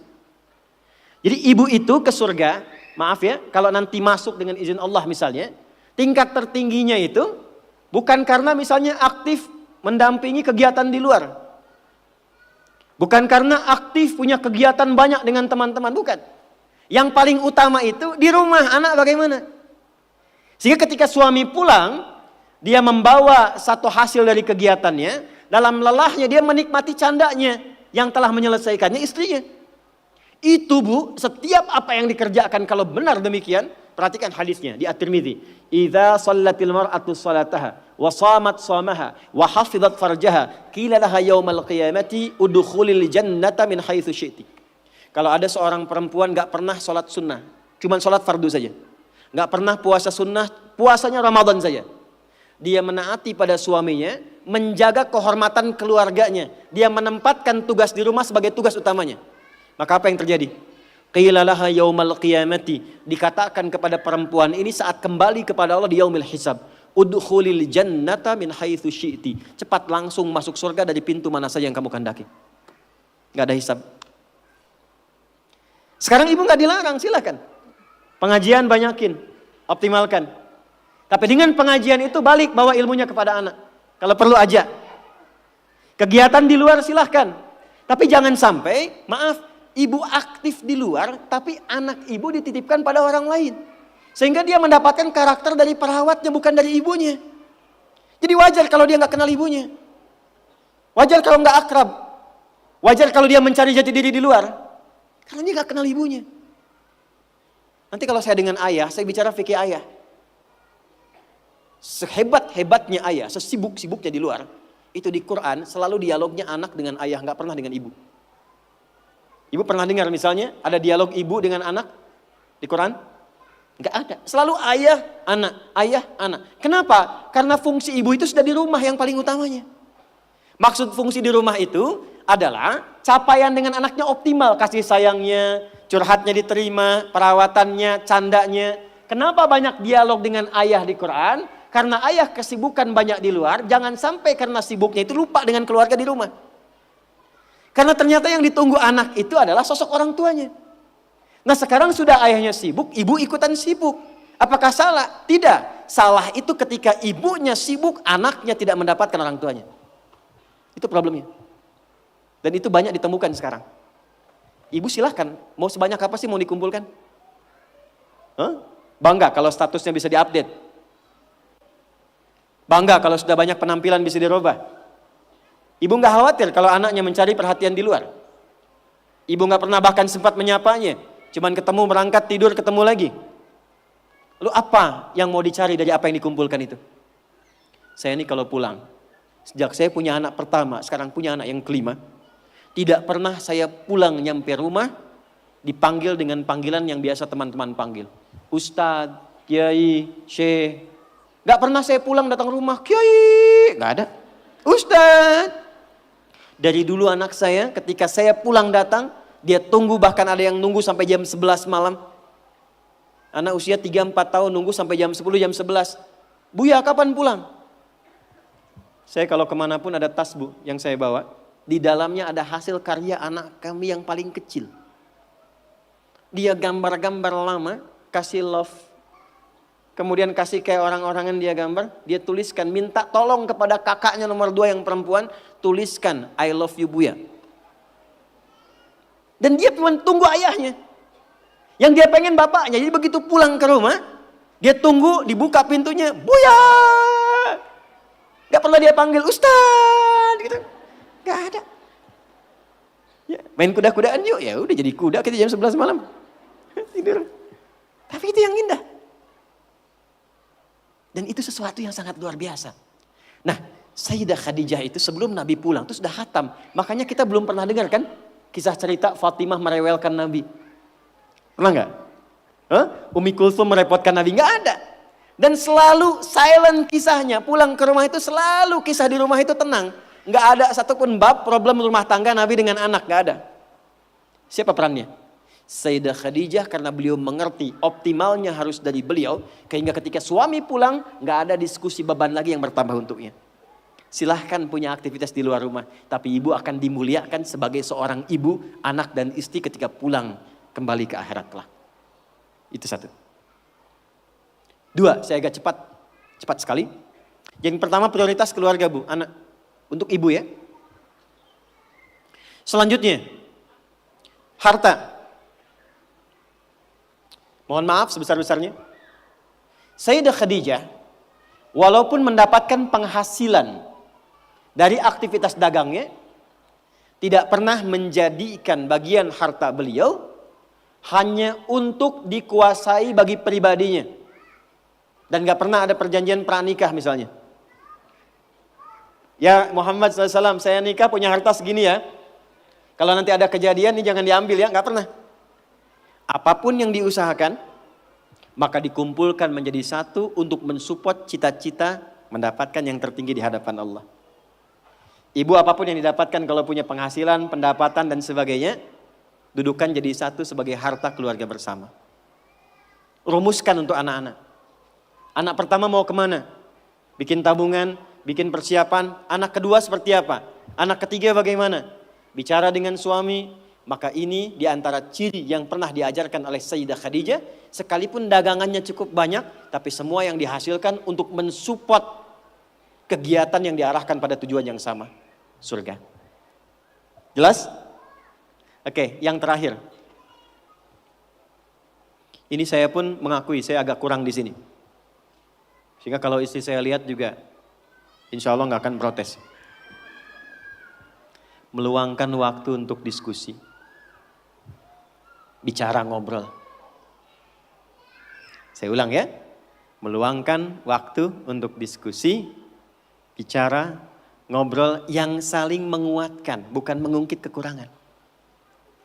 Tuh. Nabi Muhammad sibuk gak? Sibuk gak? Banyak tantangan gak? Tapi ketika pulang ke rumah, ngobrolnya itu dengan Sayyidah Khadijah selalu yang baik-baik, yang romantis, yang saling menguatkan. Gak pernah ada satupun kalimat tercatat di dalam lisan Sayyidah Khadijah, kenapa sih begitu sibuk? Datang ke rumah cuma bawa masalah. Kenapa sih gak punya waktu? Kenapa sih banyak kegiatan di luar? Tapi ketika pulang ke rumah, aku selalu mendukungmu. Nabi mengatakan kegiatanku ini dan ini. Aku akan berangkat ke sini menemui si fulan. Baiklah, siapkan, optimalkan, Allah pasti melindungi. Sehingga semua kegiatan, beban yang dirasakan, itu ketika berangkat gak sendirian. Jadi beliau pun dalam sendirian pun merasakan aura-aura Sayyidah Khadijah. Mau berangkat kerja, merasakan pesan dari istri. Pulang dari situ, ditinggal pun istri merasakan pesan dari suami. Ini yang harus dioptimalkan. Dan ibu, apa yang terjadi? Ketika dimanapun suami beraktivitas dengan pola seperti ini, maka Allah menjaga ikatan pertalian rumah tangganya, sehingga dijaga dari sifat-sifat rentan yang kemungkinan bergeser atau menodai kehidupan rumah tangganya. Maaf, ini bahasanya agak halus ya. Jadi kalau ada godaan dari pihak lain itu tidak mudah untuk mendapatinya karena kalimat istri sudah sampai pada jiwanya. Sepeninggal beliau pun ketika Sayyidah Khadijah meninggal, itu kemimpinya terbawa. Karena kenapa? Dialognya nyambung. Khadijah, Khadijah, Khadijah. Tuh. Kebawa. Bisa nggak menciptakan suasana itu? Jadi kalau kita simpulkan, satu, tingkatkan hubungan dengan Allah lewat skema sholat dengan baik. Yang kedua, jadi ibu yang paripurna yang memperhatikan keadaan anak, keluarga dengan sempurna. Sekalipun ada aktivitas di luar, pastikan yang di dalam baik dulu. Yang ketiga, pintu dialog yang dibuka untuk saling menguatkan dengan pasangan. Itu terjaga, itu optimal, istiqomah aja Bu, 3 itu sampai dengan meninggal. Maka silahkan tunggu panggilan pulang. Ya ayyatuhan nafsul mutmainnah, irji'i ila Rabbiki radiyatan mardiyah. Fadkhuli fi ibadi wadkhuli jannati. Baik, saya akhiri ke ujungnya. Saya berikan waktu nanti 10 menit kalau ada yang ingin bertanya apa saja. Karena ini saya terakhir kali untuk membimbing di sini. Ya, saya harus berikan pernyataan bahwa mohon izin mungkin ini bagian terakhir dari ta'lim saya. Pada ibu semuanya, dan besok saya akan berangkat ke Jepang. Membuka sekolah di sana, ya, dan di sini mungkin ini bagian terakhir kita akan berjumpa sebelum Ramadan. Nanti setelah Ramadan kita tata lagi ya. Nah. Sebelum Ramadan, betul kan? Ya, Ramadan tanggal berapa nanti? 1. Tanggal 1, kalau 23 batal 22 hari. Tanggal 1 Ramadan. Nah, pelan-pelan ya. Ramadan gunakan dengan baik kurikulumnya untuk menerapkan apa yang tadi disampaikan. Jadi saya tidak ingin pulang dari sini lupa dengan sholat. Ya. Yang kedua, maaf, pulang cek lagi ya. Pakaian, harta dan sebagainya. Itu saling menguatkan. Kalau bisa begini, Bu, izin ya, maaf, ini bagian terakhirnya. Sayyidah Khadijah tuh gak sendirian. Beliau punya partner, teman dialog. Kalau bisa cari teman-teman yang baik. Saling mengingatkan, ya, bikin saf yang baik, saling menguatkan, saling mengingatkan pada yang dicintai oleh Allah Subhanahu wa taala. Jadi saya simpulkan 3, sholat jaga. Yang kedua, kondisi di rumah dijaga dengan baik. Pastikan semua apa yang dicintai oleh Allah itu yang kita gunakan, perangkat, pakaian, makanan yang masuk, tugas yang paling optimal. Dan yang ketiga, selalu punya visi ke depan yang baik yang didialogkan untuk dengan suaminya masing-masing. Maaf, ibu sekarang yang punya anak-anak, segera siapkan. Anak itu ke depan mau jadi apa? Ibu yang rencanakan, itu Sayyidah Khadijah begitu. Ya, ini si anak nomor 1 ahli apa? Kedua apa? Ketiga apa? Dialog dengan suami. Terangkan kepada anak, ajak jalan ke tempat-tempat itu untuk motivasi. Itu poinnya. Kalau ini dilakukan sampai akhir kehidupan, mudah-mudahan dalam nuansa yang singkat ini, Allah berikan keberkahan pada kita semua insya Allah. Baik, paham? Jelas? Ada pertanyaan silakan. Cepat saja, 1. Ya, boleh 1 dulu, silakan. Cepat saja. Boleh pinjam mic-nya? Ya, 1. Boleh terkait dengan tema atau di luar topik, boleh dengan cepat. Silakan. Bismillahirrahmanirrahim. Izin bertanya Ustadz, Okay. Terkait seorang muslimah yang memang dia belum menikah. Nah, ingin menjaga ifah dan izahnya Ustadz. Terus melihat juga zaman sekarang yang semakin canggih, maju melesat dengan cepat, sehingga emang kadang susah gitu mengimbangi, apalagi seorang muslimah yang sering dia teh ke bawah-bawah dengan lingkungannya yang enggak baik gitu. Ustaz, bagaimana cara mengimbangi kita agar di samping kita bisa menjaga ifah dan izah, kita juga dapat melatih kreativitas kita untuk mengikuti perkembangan zaman. Ustaz, terima kasih.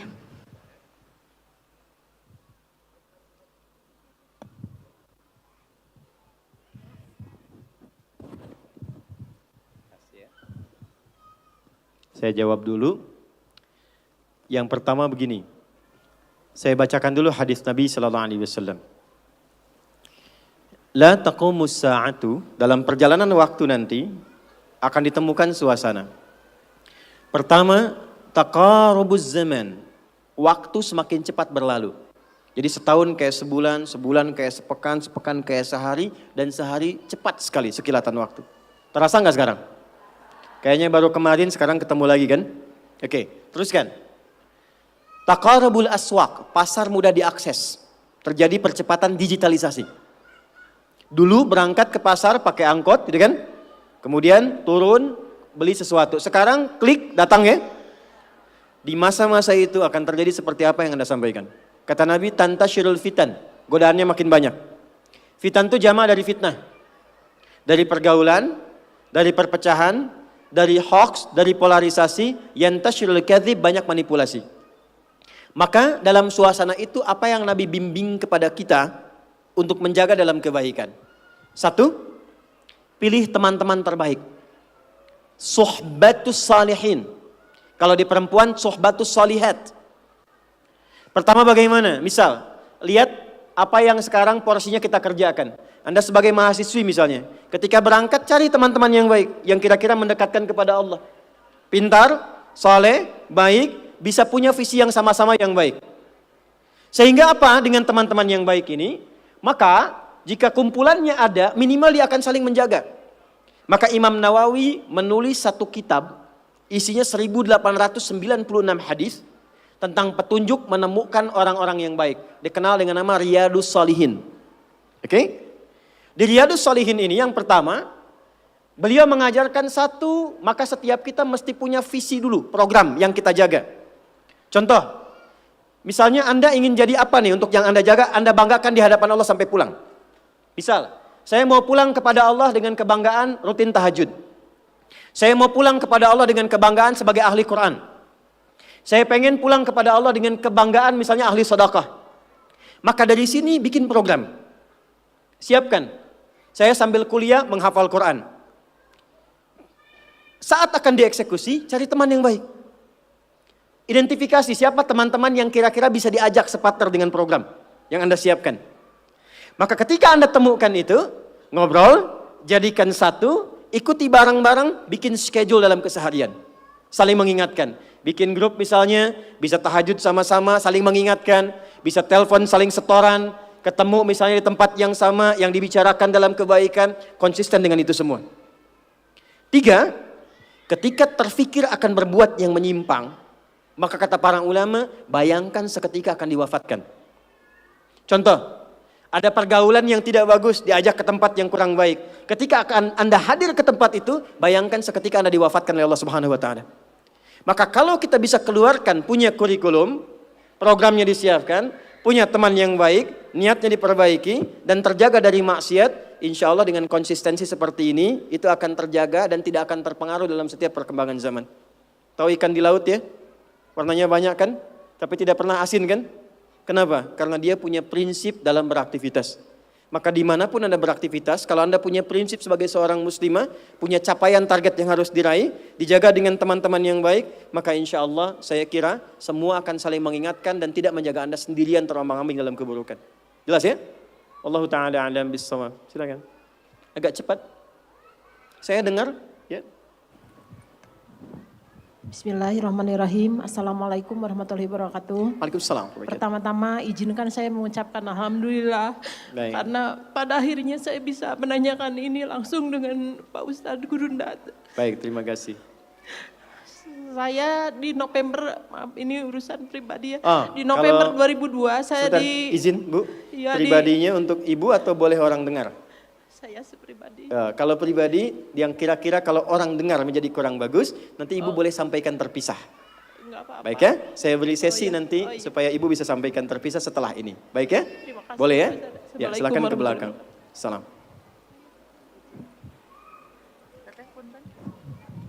Assalamualaikum Ustadz. Salam. Ana min Malang, fil hakikoh ana uridu adhaba ila Misra wa asta'adda darusna ma sadiqatina fil Misra sanatain walakin qadarullah fi akhirih ijaz syahadati roba ala sanatain. Summa Ustadz akhirih ana darastu fil jami'a funnun. Nah. Summa sami'tu qala sadiqi ya Ustadz hadani shalah as-su'al yakni limada jika sholat bisa merubah kehidupan seseorang, lantas mengapa? Mohon maaf ibu-ibu, ini pertanyaan teman-teman saya. Lantas kenapa seorang mungkin marbot atau takmirul masjid la ghaniyun ya Ustadz? Oh. Hada sya'urtu bil huzn wa hada su'al yubtiluni bakam tulisannya kadalik. Wa ana mutawatir la astati ajibu hada su'al kadalik Ustadz. Alhamdulillah. طيب بعد من كنا تريدنا أن تسألنا باللغة العربية فلا بأس. Syukran Ustadz. عفوا. So you can ask me with any languages that you want to speak. If you want to ask with English, okay, inshallah. Even in Arabic, inshallah, I will answer. Even in Japanese, watashi wa Indonesiano wa desu. Even in France, bonjour, comment ça va? Ça va bien. Even in Tagalog, komasta ka mabuti? Even in Bangladeshi, kamu naso baluashi? Ini beliau tanya, singkatnya begini. Ya, saya senang belajar bahasa. Jadi saya kalau mau dakwah ke negara itu tertentu, saya pelajari bahasanya. Jadi saya mau ke Jepang, saya belajar bahasa Jepang. Ya, saya mau ke Eropa, saya pelajari. Ini teman kita, adik kita bertanya, kenapa marbot masjid itu nggak kaya? Kalau memang Islam itu datang untuk merubah kehidupan seseorang. Pertanyaannya yang mau dirubah itu apanya? Karena mindset seseorang berpikir, kalau berubah itu selalu penampilan materi. Sedangkan Islam itu datang bukan untuk merubah materi. Tapi mempercepat dan memberikan keberkahan pada tujuan berkehidupan. Perhatikan baik-baik, ada 4 pilihan dalam berkehidupan. Silahkan gunakan. 1 dengan kedudukan, 2 dengan harta, 3 dengan ilmu, 4 dengan tenaga. Dan itu ada babnya. Kalau Anda ingin dengan kedudukan, jangan tanggung yang paling tinggi. Cita-cita diplomat jadi menlu sekalian. Cita-cita di birokrasi jadi presiden sekalian. Ya, jangan tanggung, jadi yang paling tinggi. Nanti ada babnya, ada fikihnya. Ya, namanya Kitabul Imarah namanya. Kitab ke-33 di Sahih Muslim. Ada 54 topik. Topik ke-33-nya adalah tentang tata kelola negara. Kalau ingin kaya, jangan tanggung. Raih tingkat ketiga sekalian. Tingkat pertama tuh kaya, kedua kaya banget, ketiga kebangetan kayanya. Dan semua sahabat dapat level itu. Nanti ada kurikulumnya di Al-Bukhari, Kitabul Buyu', kitab tentang tata kelola niaga. Tidak pernah ada sahabat Nabi, kemudian tabi'in dan generasi setelah itu yang mengamalkan bisnis dengan metode itu, tidak pernah mereka berdagang dan kembali modal, nggak ada. Mereka selalu kembali untung. Nggak ada dagang kembali modal, kembali untung. Abdurrahman bin Auf, Utsman bin Affan. Yang pertama tadi Amr bin As, Umar bin Khattab dan sebagainya. 3, ilmu. Ilmu jangan tanggung, jadi pakar di bidangnya. Utsman lihat, oke, yang di birokrasi Amr, saya di harta. Tapi Ali melihat, Utsman sudah ngambil harta. Amr sudah ngambil kedudukan, saya pilih ilmu, passion saya di ilmu. Maka yang diperdalam ngaji. Abu Hurairah ikut, Salman ikut. Jadi kebanggaannya itu bukan ketika kaya, tapi ketika dia punya ilmu yang bertambah. Dan itu yang dia bawa bekalnya menghadap Allah. Kemudian yang paling menarik, ilmu sudah diambil oleh Ali bin Abi Thalib, Abu Hurairah. Harta diambil passionnya oleh Utsman. Kedudukan diambil oleh siapa? Umar bin Khattab. Ya, kemudian Amr bin As. Maka Bilal melihat, dari 4 ini tinggal 1, tenaga. Maka beliau dedikasikan hidupnya untuk mencari ridha Allah yang merubah hidupnya dengan tenaganya. Dengan tenaganya. Maka yang dipakai azan. Allahu Akbar, Allahu Akbar. Selesai azan, Nabi langsung komen. Bilal langsung like, sahabat langsung share. Dan kita subscribe sekarang. Apa komen Nabi? Aku dengar suara terumpah kaki Bilal di surga. Bilal ketika mendengar itu, Adzan aja udah komen saya ke surga. Ngapain lagi saya kerja harta seperti Utsman? Secukupnya yang ada, yang penting saya jaga, meninggal masuk surga. Itu fikihnya. Maka dari sini muncul fikih marbot. Jadi kalau Anda ingin jadi marbot untuk mencari dunia, Anda salah tempat. Anda harusnya datang ke Hijab Fest, lihat orang jualan, pelajari itu, besoknya jualan jilbab. Kalau Anda ingin menjadi seorang ilmuwan, salah kalau jadi marbot. Belajar, datangi pengajian, pelajari dengan baik. Saya Bu gini-gini juga, saya senang riset, senang belajar. Kalau saya sedang kosong, artinya tidak mengajar, saya ajak keluarga ke toko buku. Saya sampai sekarang masih belajar fisika, Bu. Kimia saya belajar. Saya masih ngitung proton, elektron ini kemana, ini senyawa, ini unsur, ini apa. Ya, besi misalnya rumusnya verum, F besar, E kecil. Atomnya itu nomornya 26, ada isotop 55, 56, 57, 59. Yang paling stabil itu isotop 57, surah 57 ayat 25 sampai 26, surah besi kan. Gitu. Saya sampai riset. Energi potensial, EP sama dengan M dikalikan G dikalikan dengan H. Kalau potensi kita bagus jadi kinetik, setengah M dikalikan V kuadrat. Gabungkan EP kemudian dengan EK menjadi energi mekanik, dipakai kemana aja. Karena passion saya di pengetahuan. Jadi kalau ditanya saya nyambung. Saya cuma gak bisa main lato-lato aja. Orang tanya saya hukum musik. Saya gak semudah lisan mengatakan halal, haram, tidak. Saya riset, Bu. Sampai ke notasinya. Apa jenis musik, apa karakternya. Dari syair sampai ke sekarang. Sampai ke notasi. Itu saya pelajari. C, D, F, G, B, C, G, F, G, D, F, G, D, F, G, A, B, C, D, A, B, C, D, F, G, A, F, G, A, B, C, D, E, B, C, D, F, G, Ice B, F, G, Ice B, C, D, Ice F, C, D, Ice B, G, Ice B, Cis. Apakah saya bisa main musik? Tidak. Saya nggak terlalu suka. Main piano nggak bisa, gitar nggak bisa, karena gelombang kami di Quran beda. Tapi untuk memberikan hukum saya riset. Saya tahu ini lagunya fulan, fulana. Kita bisa berikan hukum. Ya? Kalau kita tahu passion kita bisa milih pertahankan untuk pulang, jadikan itu sebagai istiqomah jalan pulang kita. Jadi kalau Anda pengen sukses, ukurannya duniawi, jangan jadi marbot. Nanti kotak infak hilang semua. Marbot itu pilihan, fikih sanadnya ke Bilal. Saya punya murid-murid yang belajar khusus tingkatan S1 sampai S3. Kami berikan beasiswa, nanti sebentar lagi dibuka untuk yang perempuan. Itu yang ngajarnya semua pakai sanad. Jadi azan aja ada sanadnya sampai ke Nabi. Semua hadis pakai sanadnya. Jadi itu jawabannya. Untuk menjadi marbot, perubahan yang dihadirkan dalam Islam, tinjauannya tidak selalu materi. Maka apa yang dipilih itu? Kalau sudah dipilih, maka jaga konsisten sampai pulang. Nanti menjaga konsisten itu babnya 9 lagi tingkatannya. Untuk konsisten. Konsis 1, konsis 2, konsis 3, konsis 4, sampai konsis 10. I think that's all. I share the ideas. أنا أعتقد هذا الذي يعني أستطيع أن أجيب لك. فانظر الوقت إلى قبيل العصر. عصر الساعة كام؟ الساعة كام العصر؟ Oh maaf, jam berapa asar? Sudah masuk? Karena sudah, kita harus praktek. Jangan sampai kita ngobrol, kita diskusi, kita belajar, tapi prakteknya kosong. Kita berdoa dulu, saya yakin banyak pertanyaan yang akan disampaikan, lain waktu kita bisa sajikan. Kita berdoa, mudah-mudahan doa kita dikabulkan oleh Allah Subhanahu wa Ta'ala. Tadi yang bertanya 2 orang ya? Masing-masing saya kasih hadiah 1 juta rupiah ya? Baik. Yang lain tawakal aja ya. Ayo kita berdoa, mudah-mudahan doa kita dikabulkan. A'udzubillahi minasyaitonirrajim. Bismillahirrahmanirrahim. Allahumma nusalli wa nusallim ala habibikal karim rasulikal mustafa al-amin sayyidina Muhammadin wa ala alihi wa sahbihi ajma'in. Allahumma rabbana la tada' lana fi maqamina hadha fi kulli maqamin dhanban illa ghafartah. Ya Allah, jika ada pendosa di ruangan ini atau sekitarnya, jangan biarkan ia meninggalkan tempat ini kecuali Engkau ampuni segala dosa-dosanya. Allahumma hab wala hamban illa farajtah. Jika ada yang tengah merasakan kegelisahan di ruangan ini, jangan biarkan ia pulang kecuali Engkau telah tenangkan keadaan hatinya. Allahumma wala asiran illa yassartah. Jika ada yang tengah mengalami kesulitan dalam hidupnya, mohon dengan segala keikhlasannya ia belajar. Mohon ya Allah ringankan dan hilangkan segala kesulitannya. Allahumma ja'al jam'ana hadza jam'an marhumah wa tafarruqana min ba'dihi tafarruqan ma'sumah.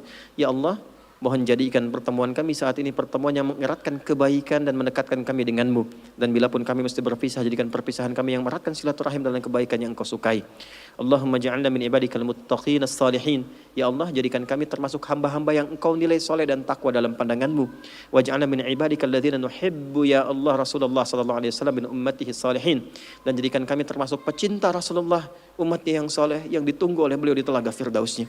Rabbana atina fid dunya hasanah وفي الآخرة حسنة وقنا عذاب النار وصلى الله على سيدنا محمد وعلى آله وصحبه أجمعين وآخر دعوانا سبحانك اللهم وبحمدك نشهد أن لا إله إلا أنت نستغفرك ونتوب إليك والحمد لله رب العالمين. Teman-teman, para akhwat, ibu, setelah Ramadan, di luar kegiatan SAP Muslimah, saya kasih berita baik. Saya akan bikin kurikulum tentang perempuan dalam Al-Quran dan Hadis. Nanti kita akan bikin kelas-kelas khusus yang kalau ibu mau ikut kelasnya namanya kelas ibu rumah tangga. Ada 5 kelas dan itu gratis, nggak ada biaya, ibu bisa tersambung. Nanti kita infokan setelah Ramadan insya Allah. Terima kasih, semoga semuanya sehat dan berkah. Jangan lupa sholat ya. Assalamualaikum warahmatullahi wabarakatuh.